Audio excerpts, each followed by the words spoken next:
Antônio Maldonado já está aqui para falar com a gente, ele que fala de Brasília e traz as informações da agenda pública do presidente Jair Bolsonaro. Dos afazeres dele de hoje é um almoço no Palácio da Alvorada. Maldonado, do que se trata esse almoço?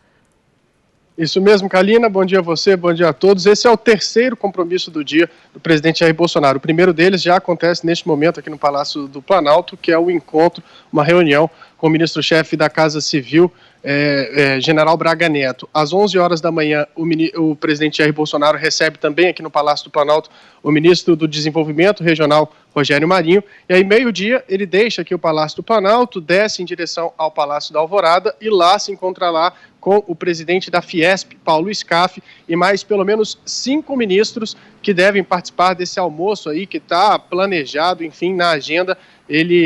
A expectativa é que ele dure cerca de 2 horas, enfim, para discutir a situação, principalmente da indústria, enfim, dessa questão da abertura, da retomada da atividade econômica no país. Agora, a grande expectativa do dia, e isso estou ficando até repetitivo, né, Kalina, porque a gente tem falado dessa expectativa, que é a escolha do novo ministro da Educação. Na semana passada, a gente teve uma definição nesse sentido. Carlos Decotelli foi escolhido pelo presidente, anunciado pelo presidente como ministro da Educação, depois já saiu do cargo por conta daqueles problemas no currículo, mas tem muita gente aqui em Brasília já dizendo que o presidente Jair Bolsonaro já bateu o martelo em relação ao substituto de Decotelli lá na titularidade do MEC, e que será aí Renato Feder, que é o secretário de Educação do Paraná e que vinha já sendo cotado para assumir antes da escolha por Decotelli. Então, tem algumas fontes aqui da capital federal dizem que o presidente Jair Bolsonaro já definiu, já bateu o martelo em relação a Feder, e esse anúncio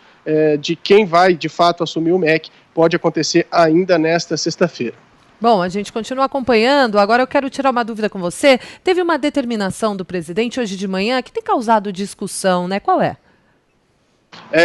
A publicação no Diário Oficial da União da sanção de uma lei que foi aprovada no Congresso Nacional, que determinava a obrigatoriedade do uso de máscaras. O presidente Jair Bolsonaro vetou alguns trechos dessa lei, e isso que está gerando determinada polêmica. Bom, a lei, só para a gente tentar explicar rapidamente, a lei ela obrigava o uso de máscaras durante a pandemia em espaços públicos, táxis, carros de aplicativos, ônibus, aeronaves, embarcações fretadas e em outros lugares também. Mas o presidente Jair Bolsonaro vetou a obrigatoriedade do uso de máscaras em órgãos públicos e estabelecimentos comerciais, industriais, em templos religiosos e demais locais fechados que haja reunião de pessoas. O argumento do presidente Jair Bolsonaro é que esse trecho poderia incorrer em possível violação de domicílio, ou seja, de que agentes de fiscalização, na avaliação, na interpretação do presidente,